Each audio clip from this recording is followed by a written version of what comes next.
Yaga yo. Another video. I'm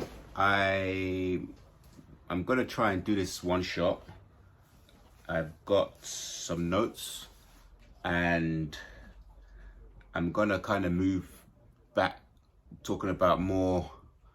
I'm gonna try and speak on the energetics and what's going on in the spiritual realm, but I'm gonna try and keep it on the topic that I've been speaking of. But at the same time, I want this video to be more on kind of like our side, because I've been making a few videos about how to avoid them or how to prepare for what they may do, but it's always kind of a bit from their perspective.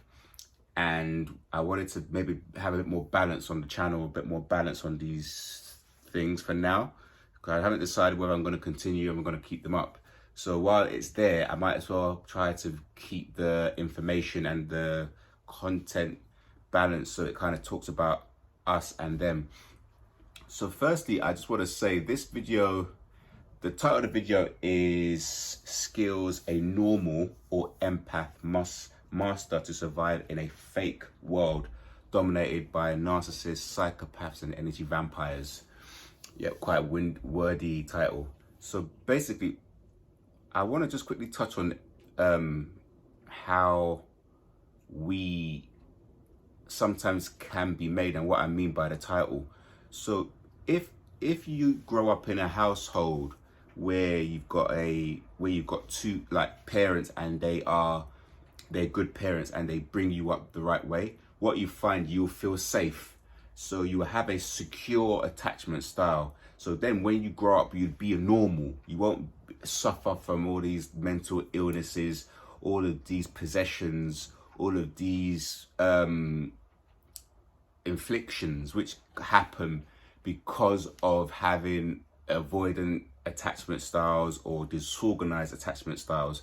And a lot of this is just trauma which has been given or happens to us while we're children. So our parents, a lot of people that have children nowadays, they don't really plan to have the child, like say, oh, I'm gonna have a child because I love you, so I'm gonna save up money for X amount of time, so we're not going to argue about finances, we're probably going to get married, we're going to build a home, we're going to make it safe, we're going to let that child know that if one of the parents goes traveling or for work, they're coming back, everything is very secure and everything is love and growing together and making sure they're able to express themselves in a healthy way, so they don't have to do things to get attention. And when they do good, they're told, oh, that was amazing, well done, but not overpraise them. And when they do wrong, they're told that was not the right thing. So they learn right, wrong, they learn morals. Even a good thing is also to introduce religion into things as well. So there's a state the child understands about something greater. It's not something that you have to do, but because I grew up in the church and I found that a lot of people that grow up in the church, even if they step away from religion later on, they tend to come back to it like I have. But when they step away from it, I feel like you'll never go beyond a certain point. Like I know the commandments, I will never aim to kill, you know what I mean, to really like go into the depths of like murder or something, because you've got those real values that are instilled in you. You also understand about your role and you have a mum and a dad and everyone's working together as a team, and those things come into play for you as you get older. Sort of just understanding about responsibilities, about discipline, about education and careers, etc., etc. So I want to just talk, so that kind of explains the video. So obviously if you have a secure attachment style, you'd be a normal, but being a normal, it's still good to understand about society and the people that sometimes can be running society or running in charge at your job, or people that you just come across at the street. And so it's good to know about mental health and these people, because you know a lot of the time that it's not about you, it's all their stuff, and you're having to contend with, you know, even just energy vampires, people trying to get your attention, people just loud for no reason. because they're literally insecure little scared children, and they just need that energy. Because if you look at them or pay them attention, it's like you're feeding this like fake persona they have of themselves. So even as a normal who who grew up the right way, it's good to have an idea of like, okay, this person is trying to elicit a reaction from me. I could hurt him, punch him, or get into a fight with him, but what is that going to achieve? Like, why should I get myself angry? Why should I put myself in a situation that isn't really based on reality? It's based on their perception a lot of the time. So that's that. So also I want to touch on empaths as well. We are made in these households that things are not very secure by our parents, the same as narcissists and a lot of psychopaths. So what happens is, what we tend to have done is, because sometimes attention or love was given conditionally, we sort of learned to read or be very sensitive to changes in environment. So especially on an emotional level. So our parents maybe would be over angry with us at something, or something happening in life, and we would just tune into that change. So a lot of things, a thing that a lot of empaths, awakening empaths would need to do is to learn to say, that's not my stuff, it's theirs. So when someone is feeling a certain emotion, we're able to, obviously, we can feel that, put ourselves in their shoes, but we also become very sensitive to people. So when someone is angry or someone is feeling this or that, we can somehow intuitively pick up on it, but we have to kind of learn to not absorb it. So we can observe it, but don't absorb it. It's not us. And that is because of our childhood and how our parents were.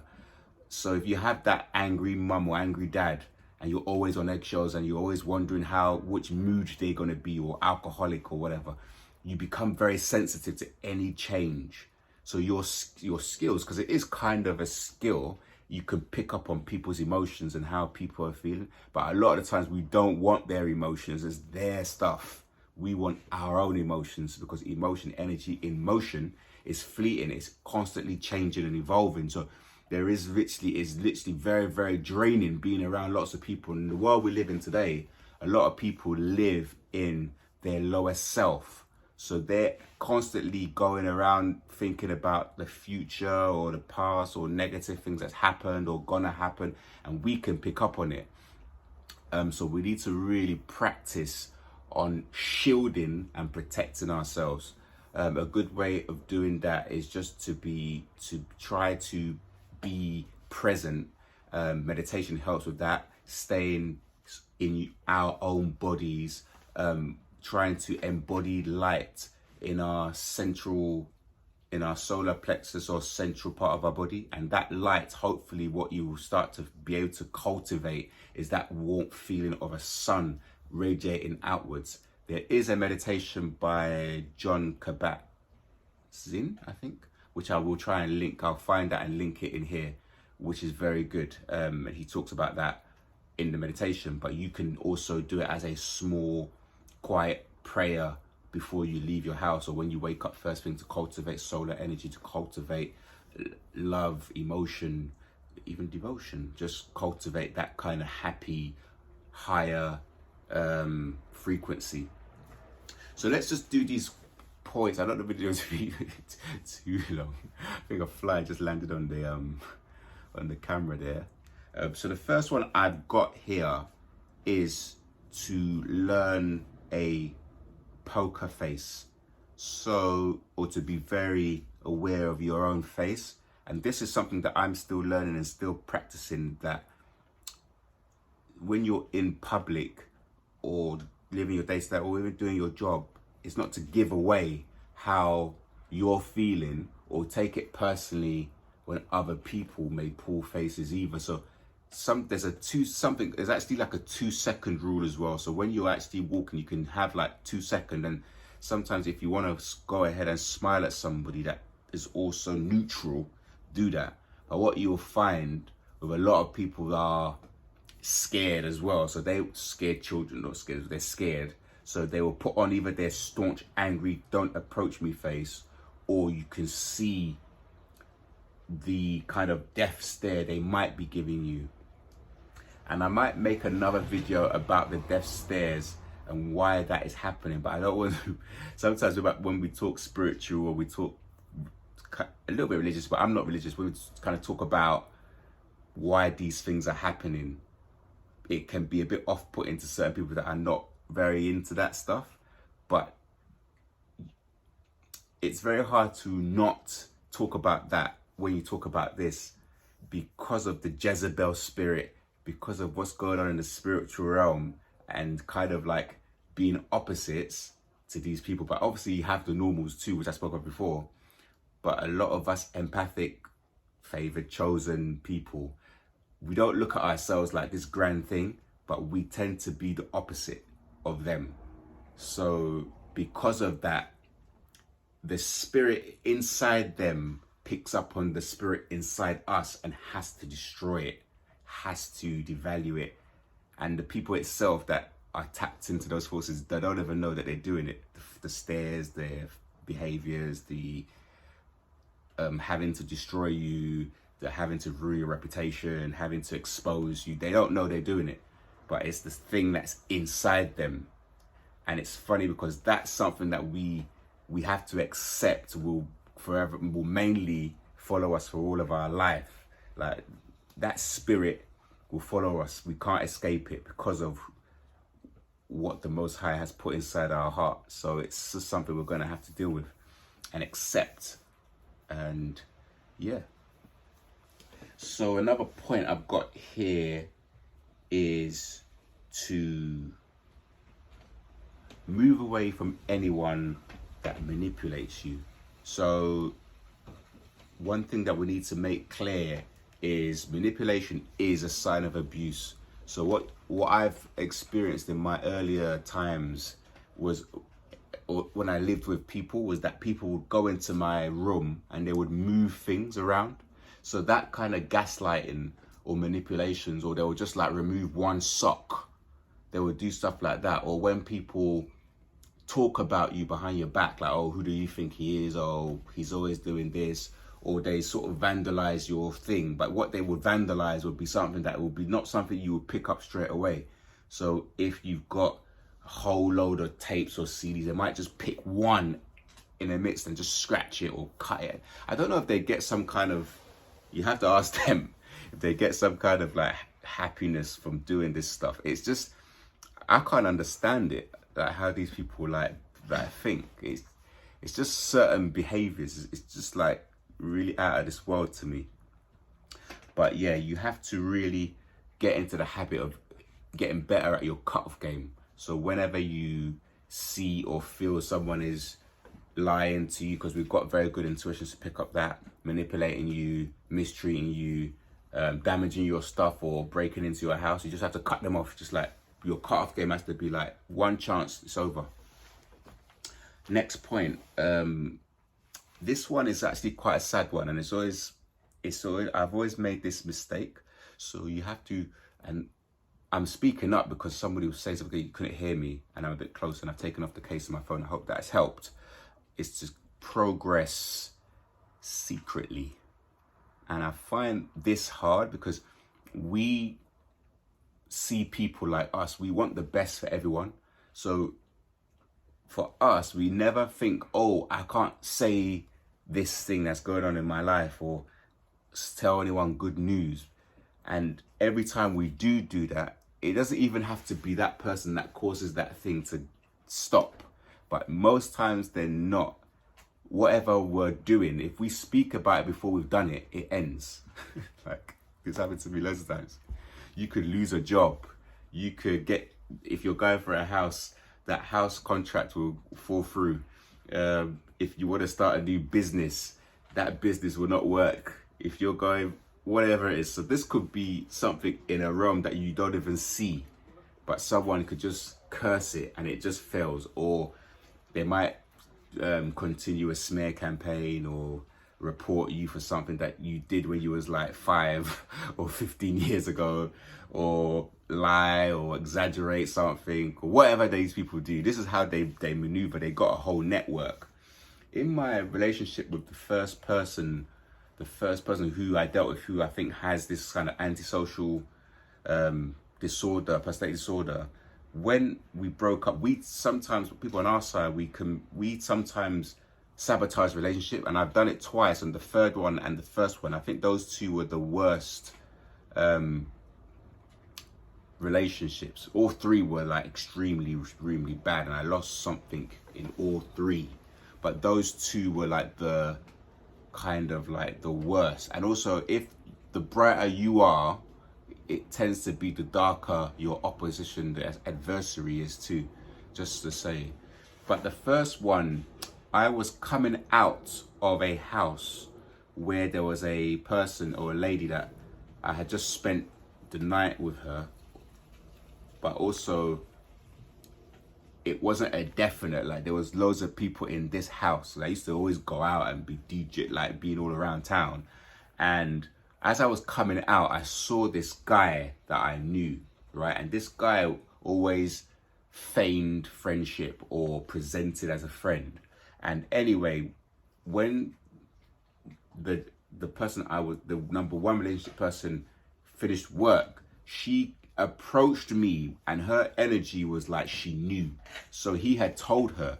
So they're all working together in this kind of game. And it's funny because when you're with them, they pull back in such a way.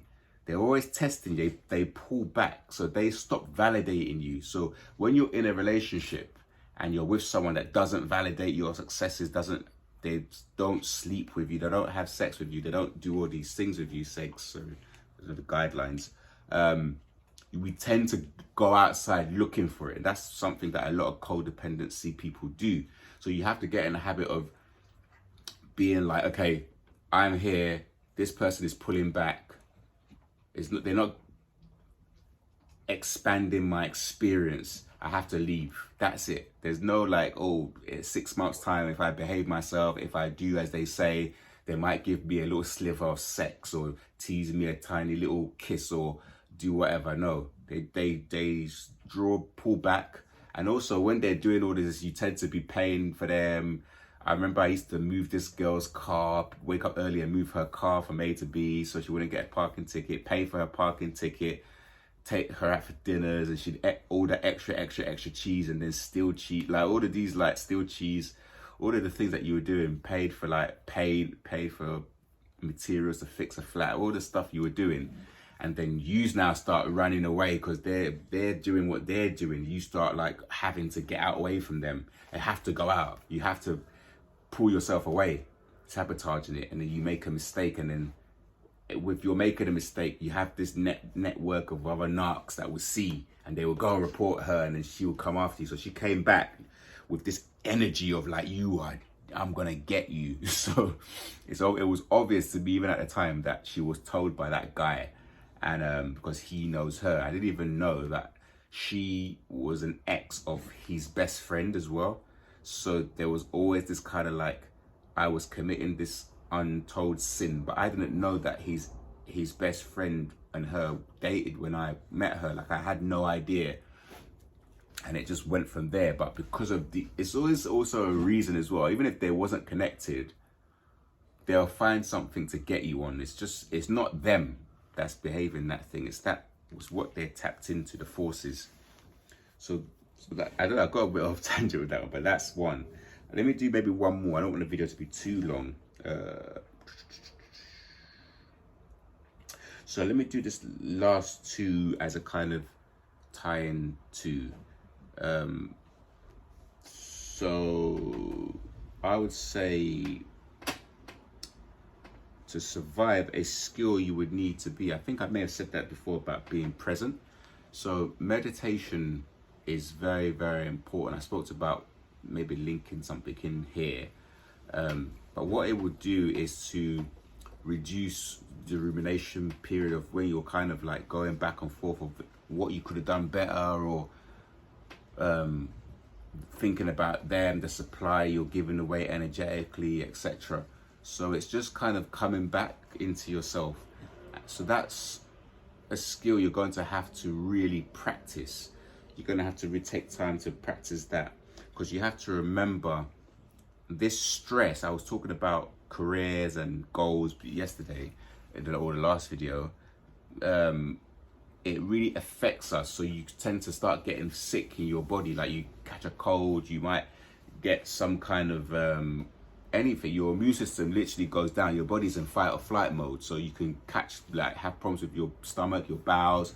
You can get sores. Like your body literally starts breaking down because you're so stressed.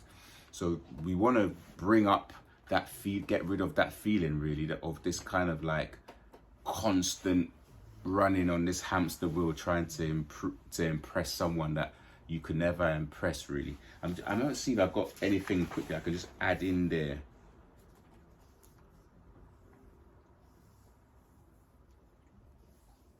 I think we've done most of the things. I'm gonna maybe touch back on the points again here on another video, and go through some other things, other bits and bobs. I think we may even just come back and flesh some of these points out, because they're quite important. I just want you to know, again, I always do this. So if you're coming out of a discard, your first discard, I would really advise you to not go back. Don't pick up a Hoover. Don't pick up a phone call. Don't call them back on a missed call, blocking you, unblocking you, turning up on your doorstep. You know, they will just on purposely walk past your house, even though they will claim they're not going to yours. They will walk past. Everything in your life will literally go. If you have a job where everybody in your community goes to, yours will end. If you play for a specific team and everyone is playing in a team, you will get cut from the team. They will literally gather all these flying monkeys and everyone to gang up on you, and just to like attack and abuse, destroy your self-esteem and isolate you. But the thing about all of this is that you can heal, you can move, you can change jobs, you can, you know, make your own money, you can get fit physically, which is great, which I did. So when you start getting out there and going gym, and you feel better as well, because you're just getting that energy back, you move around. Your face would actually hold my face still has the trauma in it. Like when I take a picture of my face, just normal, my face just looks like you, even if you pause it, you might catch it. It's just like a dreary, this is what these people do. And it's funny because when you meet a lot of them, they pretend to be all happy and they're like all bubbly and whatever, but that's usually the overt type and somatics a lot of the time. But they are inside the opposite. So they want you to be like them. So you have to get back to enjoying, sorry, I left that window open, the blind is knocking. Enjoying your life, your hobbies, being passionate about your hobbies. If I start talking about all the things that I stopped doing, I feel like I'll be giving them too much credit. And the thing about them is that they're like spoiled, scared children. I don't even want to give them that credit, because at the end of the day, like, Most High is the greatest, yeah? And we are the people that have all the gifts. So even if we took a break, we will be back. It's up to us whether we want to come back, whether we want to change hobby. It's all down to us. We mustn't let them pull us down. So thanks for watching the video. If you got anything from that, consider subscribing, and yeah, keep going, and peace.